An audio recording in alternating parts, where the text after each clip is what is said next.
كل نهار كنسمعو نفس الجملة: المحتوى الهابط، المحتوى الساقط، المحتوى التافه. وما بقيناش كنسمعو غير الفضايح، ولينا كنشوفو غير السب والشتم والتشهير. ولكن واش عمر سولنا راسنا على شكون هو السبب الحقيقي في هذا الشي كامل؟ واش هو صاحب المحتوى اللي هو صاحب القناة ولا شي حد آخر؟ السلام عليكم ورحمة الله وبركاته. خوتي وخوتاتي، مرحبا بكم مرة أخرى في قناتكم بين السطور. شكرا لكل واحد اشترك في هذه القناة، ساهم بإعجاب أو تعليق، فجزاكم الله عني كل خير. اللهم صل وسلم وبارك على سيدنا محمد وعلى آله وصحبه أجمعين. اليوم بغيت نهضر معكم على موضوع كيهمنا كاملين، حيت بزاف ديال الناس كينتقدوا المحتوى الهابط، منهم أنا، ولا المحتوى التافه، كل واحد كيفاش كيسميه. ولكن قليل اللي كيوقف وكيسول علاش اصلا هذا المحتوى وصل للعالميه، علاش كيجيب بزاف ديال المشاهدات. واش عمرنا سولنا راسنا شكون هو السبب، شكون السبب في هذا الشيء كامل؟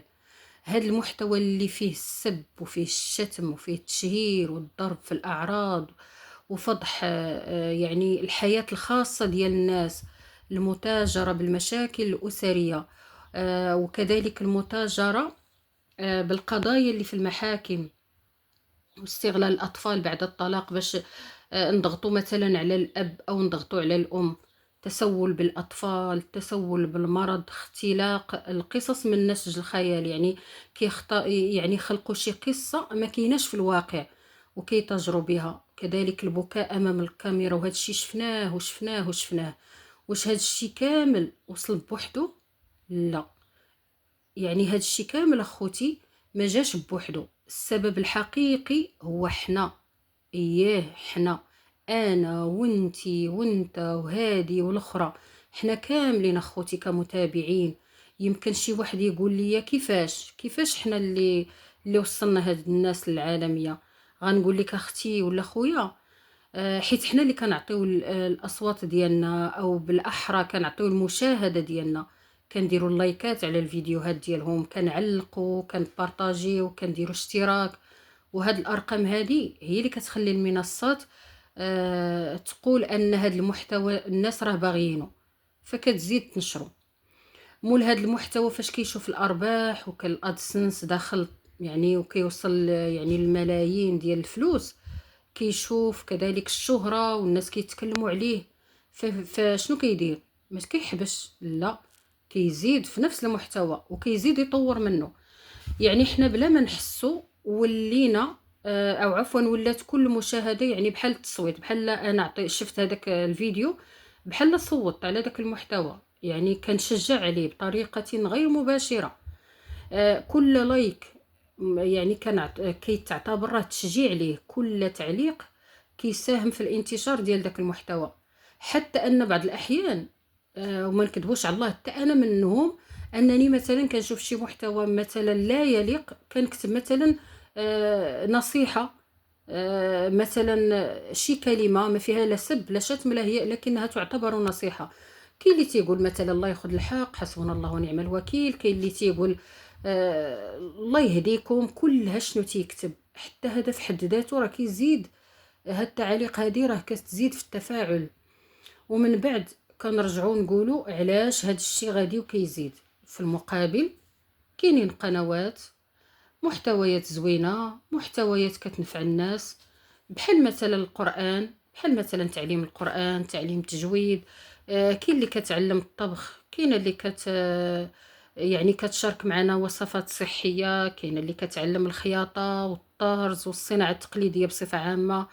كاين اللي كيعلم الفلاحة، كاين اللي تيوري مثلا الناس طريقة باش تغرسي النعناع، ولا باش تغرسي الحباق، ولا باش تغرسي الربيع.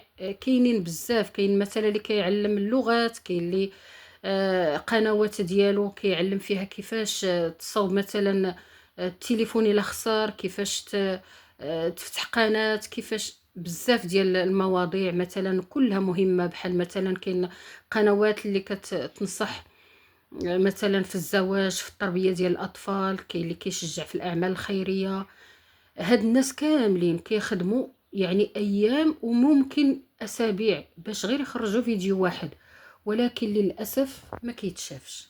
هذا هو المشكل. للأسف الشديد ما كيلقاوش ربع من المشاهدات اللي كيجيبها فيديو فيه فضيحة. هذا اللي كيدير فيديو فيه فضيحة ما يحتاجش يقول الناس اشتركوا في القناة، ما يحتاجش يقول الناس ديروا اللايكات، ما يحتاج. هو مجرد ما كيحط فيديو كتلقى المشاهدة طالعة بوحدها. يعني لأن الناس كيبغيو مثل هاد المشاهدات أو مثل هاد الفيديوهات. هنا خاص كل واحد فينا يراجع راسو، واش فعلا حنا باغيين المحتوى النافع ولا غير كنهضروا بفمنا ولكن الافعال ديالنا كتقول غير ذلك، يعني كتقول العكس. والله عز وجل تيقول في القرآن الكريم وتعاونوا على البر والتقوى ولا تعاونوا على الإثم والعدوان. يعني سمعوا معايا مزيان هاد الآية هادي. الله سبحانه وتعالى ما نهاناش غير على الفعل، على أننا نديرو شي حاجة خايبة، لا، نهانا حتى أننا نتعاونوا على الشر. كيف ما الله كيجازي الإنسان اللي كيتعاون على الخير أو كيدل عليه، يعني الدل على الخير كفاعله، كذلك الله عز وجل كيحاسب الناس اللي كيتعاونوا على الشر. بغيت نخلي لكم واحد الفكرة في نهاية هذا الفيديو. فإلا كان يعني واحد الفكرة سهلة بسيطة، يعني إلا كان واحد المجموعة منا قرروا على أنهم ما يبقاوش يتفرجوا في مثل هذه المحتويات وما يديروش اللايكات وما يشاركوهاش يعني هاد الفيديوهات مع الناس، واش هاد الانسان غيبقى مشهور؟ اكيد لا. اكيد غادي يغبر ليه الحس، اكيد ما غاديش يبقى يكون، ولا غادي يغير من المحتوى ديالو. فالتغيير ما كيديروش صاحب المحتوى. صاحب المحتوى هو زايد فيه، لكن التغيير كيبدا مني انا ومنك انتي ومنك انت. كل مشاهدة راها رسالة، كل لايك راه تصويت، بمثابة كتصوت على داك الفعل، على داك الجرم، على داك المحتوى الساقط الهابط. كل مشاركة فهي قرار، إما نرفع محتوى ينفع الناس وإما نساهموا في انتشار واحد المحتوى اللي كنتشكاو منه كل نهار، كل نهار كنتشكاو منه. فإلا وصلتك اختي ولا خويا هاد الرسالة هادي، شاركي أو شارك هذا الفيديو مع الناس، ويمكن يكون هو بداية تغيير. والسلام عليكم ورحمة الله وبركاته.